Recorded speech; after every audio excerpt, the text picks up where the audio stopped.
Morning students, myself doctor Bharat Singh Meena from government college Kota. आज हम S block elements के अंतर्गत जो टॉपिक डिस्कस करेंगे वो हमारा टॉपिक रहेगा। प्रीवियस लेक्चर में हमने जो इस टॉपिक को डिस्कस किया था, एस ब्लॉक तत्वों के एल्केलियम एरल और उनकी संश्लेषण की विधियाँ, प्रॉपर्टीज, केमिकल प्रॉपर्टीज में physical properties and chemical properties के बारे में हमने डिस्कस कर लिया था। उसी के रिमेनिंग पार्ट में आज हम उनके एस ब्लॉक एलिमेंट्स के एल्केलियम एरल एलिमेंट्स की स्ट्रक्चर, देन डिस्कस करेंगे हम उनकी एप्लीकेशंस और साथ ही हम डिस्कस करेंगे प्रॉपर्टीज और यूजेज, और लास्ट में हम नया टॉपिक डिस्कस करेंगे डाई कार्बनिक मैग्नीशियम यौगिक। तो आइए इनकी स्ट्रक्चर के बारे में डिस्कस करते हैं। एल्किल लिथियम के अणु अधिकांशतः कैसे स्थिति में होते हैं, कैसी अवस्था में होते हैं? एसोसिएटेड या संगुणित अवस्था में होते हैं। उदाहरण देखें तो मैथिल लिथियम की संरचना का एक चतुष्फलक CH3Li4 के रूप में होती है, जिसमें चारों लिथियम परमाणु परस्पर एक चतुष्फलक की अवस्था में जुड़े रहते हैं। और अगर आप स्ट्रक्चर देखें तो एथिल लिथियम C2H5Li की स्ट्रक्चर देख सकते हैं। तो यहाँ देखिए Li4 की चतुष्फलकीय व्यवस्था, जिसके प्रत्येक फलक पर एक CH3 समूह उपस्थित है। इसी प्रकार से संरचना को घन से व्युत्पन्न भी माना जा सकता है। तो ये है CH3Li4 की स्ट्रक्चर। अब हम इसके एप्लीकेशंस पढ़ते हैं। कार्ब लिथियम यौगिकों का इतना अधिक महत्व है कि लिथियम धातु का अधिकांश भाग कार्ब लिथियम यौगिकों को बनाने में प्रयुक्त तो किया जाता है। कार्ब लिथियम यौगिकों के बहुत से औद्योगिक उपयोग हैं, जिनमें देखें आप कौन कौन से हैं। पहला है, कई एल्किल लिथियम यौगिकों का उपयोग एथिलीन के बहुलीकरण में उत्प्रेरकों के रूप में किया जाता है। ब्यूटिल लिथियम व TiCl4 को ब्यूटिलीन के बहुलीकरण में उत्प्रेरक के रूप में प्रयुक्त किया जा सकता है। वाइनिल क्लोराइड के अत्यंत क्रिस्टलीय बहुलकों का निर्माण भी ब्यूटिल लिथियम उत्प्रेरक की उपस्थिति में करवाया जाता है। ब्यूटिल लिथियम का उपयोग सल्फोनेटों के निर्माण में भी किया जाता है, जो डिटर्जेंट्स के रूप में प्रयुक्त किए जाते हैं। ब्यूटाडाइइन के बहुलीकरण में व आइसोप्रीन व स्टाइरीन आदि के बहुलीकरण द्वारा रबड़ के निर्माण में पेंटामेथिलीन डाई लिथियम का प्रयोग उत्प्रेरक के रूप में किया जाता है। लिथियम मेथिल बोरोहाइड्रेट एवं टेट्रामेथिल लिथियम उत्प्रेरकों का उपयोग पॉलीवाइनिल क्लोराइडों के निर्माण में किया जाता है। लिथियम के कई कॉम्प्लेक्स जैसे LiBC6H5 LiAlC6H5 आदि का प्रयोग फेनिल एल्किलीन हाइड्रोकार्बन बहुलकों के निर्माण में उत्प्रेरकों के रूप में किया जाता है। कई रासायनिक संश्लेषणों में जहां ग्रिग्नार्ड अभिकर्मा का प्रयोग नहीं किया जा सकता, वह एल्किल लिथियम का प्रयोग किया जाता है। तो ये इनके एप्लीकेशंस थे कार्ब लिथियम यौगिकों के। अब हम बात करते हैं ग्रिग्नार्ड अभिकर्मक। क्षारीय मृदा धातुओं के एल्किल या एरल यौगिकों में सर्वाधिक महत्वपूर्ण मैग्नीशियम के मिश्रित यौगिक एल्किल या एरल मैग्नीशियम हैलाइड RMgX हैं, जिन्हें हम किस नाम से जानते हैं? ग्रिग्नार्ड अभिकर्मक के नाम से जानते हैं। और इन यौगिकों की सहायता से कई कार्बनिक संश्लेषण के अतिरिक्त कई धात्विक यौगिकों का भी संश्लेषण किया जा सकता है।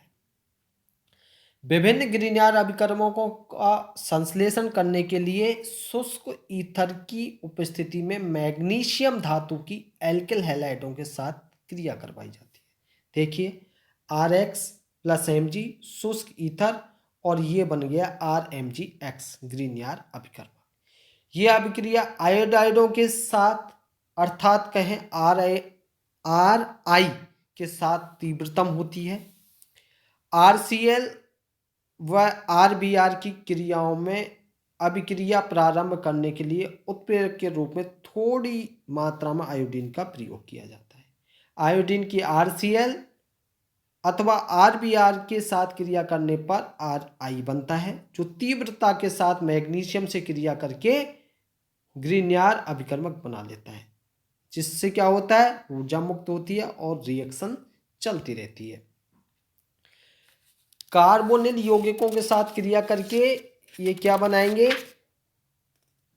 इसी प्रकार से आप देखें,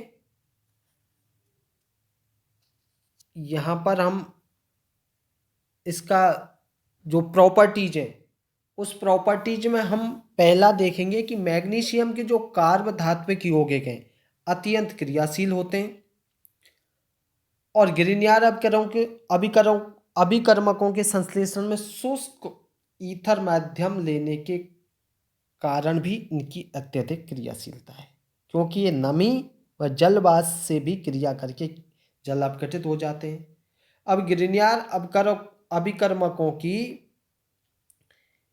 कुछ प्रमुख रिएक्शन, केमिकल रिएक्शन देखें तो उसमें पहला है CO2 के साथ क्रिया करके एक कार्बोक्सिलिक अम्ल बनाते हैं, C6H5MgBr प्लस CO2, और कार्बोक्सिलिक अम्ल का निर्माण हो जाएगा C6H5COOH। सेकंड देखें, ये कार्बोनिल यौगिकों के साथ क्रिया करके एल्कोहल बनाते हैं, RMgBr प्लस R2CO, और ये तृतीयक एल्कोहल का निर्माण हुआ। इसी प्रकार से RMgBr प्लस RCHO, तो द्वितीयक एल्कोहल का निर्माण हुआ। आयोडीन के साथ क्रिया करके ये एल्किल आयोडाइड बनाते हैं, देखिए RMgBr प्लस I2, तो RI और MgBrI का निर्माण हुआ। इसी प्रकार अगर इसकी अन्य रिएक्शंस आप देखें तो NH3H2ROH जैसे सक्रिय हाइड्रोजन परमाणु युक्त यौगिकों के साथ क्रिया करके ये एल्केन मुक्त करते हैं। देखिए इस प्रकार से RMgBr प्लस HY और RH और MgBr का निर्माण हो गया। अब इनकी हम प्रॉपर्टीज के बारे में देखते हैं। तो प्रॉपर्टीज में देखें तो सबसे पहले जो इसकी प्रॉपर्टीज है वो है कि मैग्नीशियम के कार्ब धात्विक यौगिक अत्यंतशील हैं, और ये हम इससे जस्ट पहले वाली स्लाइड में इससे जस्ट पहले इस स्लाइड के बारे में हम डिस्कस कर चुके हैं। और नेक्स्ट जो इसकी प्रॉपर्टीज में है वो है बेरिलियम क्लोराइड के साथ क्रिया करके ये डाई एल्किल बेरिलियम बनाते हैं, जबकि बोरॉन ट्राइक्लोराइडों के साथ ट्राई एल्किल बोरॉन बनाते हैं। ये आप उदाहरण देख सकते हैं, RMgBr प्लस BeCl2, तो Br2 डाई एल्किल बेरिलियम का निर्माण हो गया। इस प्रकार से RMgBr प्लस BCl3 रिएक्शन करके ट्राई एल्किल बोरॉन का निर्माण करते हैं। इसी प्रकार से आप अन्य इसके उदाहरणों में देखें, सिलिकॉन टेट्राक्लोराइड के साथ क्रिया करके ये डिफरेंट टाइप के एल्किल क्लोरोसिलेनों का मिश्रण बनाते हैं। ये देखिए RMgBr प्लस SiCl4, तो RSiCl3 प्लस MgBrCl का निर्माण हो रहा है। इसी प्रकार से अन्य डिफरेंट टाइप में RMgBr तो सेम रहेगा, RSiCl3 R2 SiCl2 के साथ रिएक्शन करके डिफरेंट प्रकार के एल्किल क्लोरोसिलेनों का मिश्रण बना रहे हैं।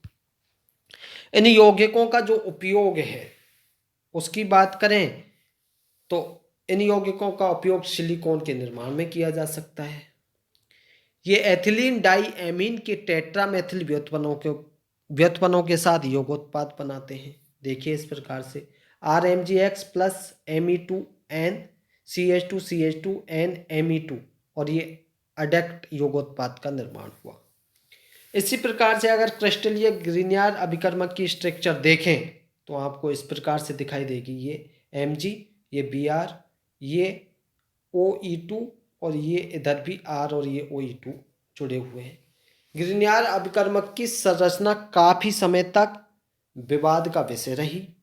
इसके ईथरीय विलयन से प्राप्त ठोस क्रिस्टलीय ग्रिग्नार्ड अभिकर्मक के एक्स-कण विश्लेषण से ज्ञात हुआ कि इन अणुओं में मैग्नीशियम चतुष्फलकीय, जो मैग्नीशियम परमाणु है वो चतुष्फलकीय रूप में होता है। विलयन अवस्था में ग्रिग्नार्ड अभिकर्मक की कई प्रकार की संरचनाएं साम्य में रहती हैं, जिनकी सांद्रता विलायक की प्रकृति, एल्किल समूह व हैलोजन की प्रकृति, विलयन की सांद्रता व ताप पर निर्भर करती है। और प्रमुख रूप से इसकी जो संरचना है वो इस प्रकार से साम्य रहती है। देखिए RMg एक्स एक्स MgR, और इस प्रकार से ये साम्य आपकी रिएक्शंस हो रही है। अब इसके यूजेज की बात करें तो यूजेज में आप देखें, ग्रिग्नार्ड अभिकर्मकों का रासायनिक, जो कार्बनिक रसायन के संश्लेषण में अत्यधिक महत्व है।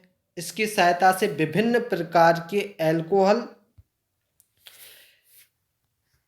एल्काइलाइड, एल्केन, एल्कीन, कार्बोक्सिलिक अम्ल, थायोनिल अम्ल आदि का संश्लेषण किया जा सकता है। इनकी सहायता से अन्य महत्वपूर्ण कार्बधात्मक यौगिकों जैसे टेट्राएथिल लेड, डाईएथिल मरकरी आदि का निर्माण किया जा सकता है। अब हम नेक्स्ट टॉपिक जो डिस्कस करने जा रहे हैं वो है डाई कार्बनिक मैग्नीशियम यौगिक। ग्रिग्नार्ड अभिकर्मक एवं एल्किल लिथियम की भांति डाई एल्किल मैग्नीशियम या डाई कार्बनिक मैग्नीशियम यौगिक भी कार्बनिक संश्लेषण में काफी उपयोगी होते हैं। अब डाई कार्बनिक या डाई एल्किल मैग्नीशियम बनाने के लिए कई प्रकार की विधियों का प्रयोग किया जाता है। उनमें देखें, पहली विधि है डाई एल्किल मरकरी जैसे यौगिकों की मैग्नीशियम की अधिक मात्रा के साथ शुष्क अपक्रिया करवाई जाती है। देखिए HgR2 + Mg एक्सेस में, और ये Hg, और ये डाई एल्किल मैग्नीशियम का निर्माण हुआ। दूसरी विधि में ग्रिग्नार्ड अभिकर्मक विलयन में डाईऑक्सिन डालते हैं, जिससे MgX2 अवक्षेपित हो जाते हैं, जिसे हम छानकर पृथक कर लेते हैं और विलयन से डाई एल्किल मैग्नीशियम को प्राप्त करते हैं। देखिए इस प्रकार RMgX, डाईऑक्सिन, R2Mg और MgX2। मैग्नीशियम हाइड्रोजन व एल्कीन की सीधी क्रिया द्वारा भी डाई एल्किल मैग्नीशियम का औद्योगिक स्तर पर संश्लेषण किया जा सकता है। ये देखिए Mg + H2 RCH double bond CH2 dialkyl magnesium. अभिक्रिया 2 स्टेप में कंप्लीट होती है। फर्स्ट स्टेप में एंथ्रासीन उत्प्रेरक की प्रेजेंस में मैग्नीशियम हाइड्राइड बनता है, Mg + H2 anthracene MgH2। Second step में 70 to 90 डिग्री सेल्सियस पर 1% ZrCl4 कैटेलिस्ट की प्रेजेंस में एल्कीन के साथ मैग्नीशियम हाइड्राइड का एडिशन होता है। देखिए MgH2 + R single bond CH double bond CH2 70 to 90 degree Celsius 1% ZrCl4 और ये इस प्रकार से RCH2 सिंगल बॉन्ड CH2 का होल ट्वाइस Mg का निर्माण हुआ। नेक्स्ट है ग्रिग्नार्ड अभिकर्मक की एल्किल लिथियम के साथ क्रिया कराकर भी डाई एल्किल मैग्नीशियम यौगिक बनाए जा सकते हैं। देखिए RMgX + RLi, RMgR + LiX। Next है इसका मैग्नीशियम के सैंडविच यौगिक साइक्लोपेंटाडाइएनाइड। मैग्नीशियम को भी निम्न विधियों द्वारा बनाया जा सकता है।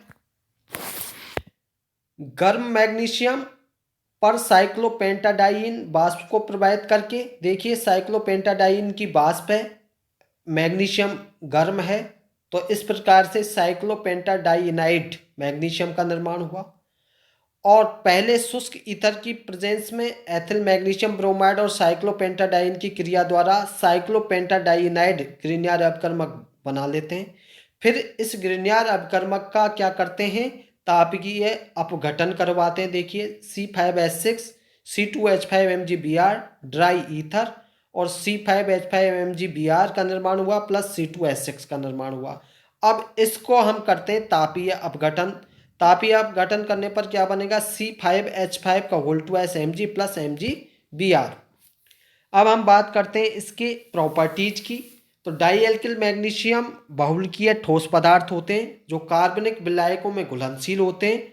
इनकी कुछ प्रमुख रासायनिक अभिक्रियाएं देखें तो ये है, एक तो है पायरोलाइसिस, तापीय अपघटन पर उच्च ताप पर गर्म करने पर ये यौगिक विघटित हो जाते हैं। देखिए C2H5 का होल्ड Mg गर्म किया, MgH2 बना और C2H4 बना, एथीन। इसी प्रकार से C6H5 का होल्ड Mg गर्म किया, C6H5 और C6H5 बना प्लस Mg बना। और हाइड्रोलिसिस से ये क्या बनाते हैं, ये जल अपघटित होकर एल्केन मुक्त करते हैं।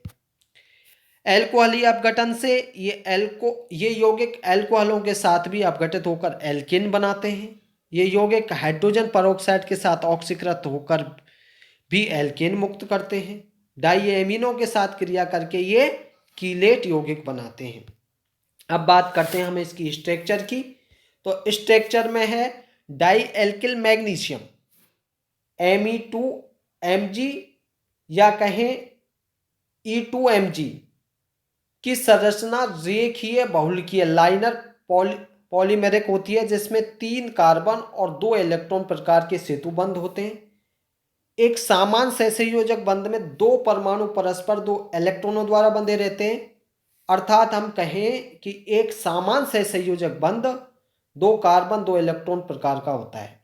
लेकिन जब एक इलेक्ट्रॉन युग्म द्वारा 3 परमाणु परस्पर सेतु बंध द्वारा जुड़े हुए हों तो उसे हम किस प्रकार का बंध कहेंगे, 3 कार्बन 2 इलेक्ट्रॉन प्रकार का बंध कहेंगे।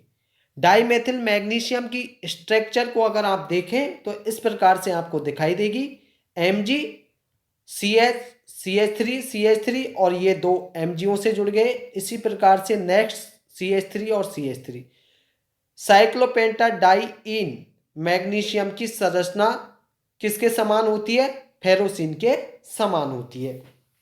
तो ये आज जो हमने टॉपिक डिस्कस किए उसमें हमारे टॉपिक रहे, सबसे पहले तो हमने डिस्कस किया प्रीवियस लेक्चर के रिमेनिंग टॉपिक्स में structure and applications, then Grignard अभिकर्मक, प्रॉपर्टीज, और नेक्स्ट टॉपिक डिस्कस किया हमने डाई कार्बनिक मैग्नीशियम यौगिक, उसके संश्लेषण की विधि, उसकी प्रॉपर्टीज और स्ट्रक्चर। तो ये इससे रिलेटेड सभी टॉपिकों को हमने विस्तार से अध्ययन किया और आज ये आपका अध्याय संपन्न हो गया है। Thank you.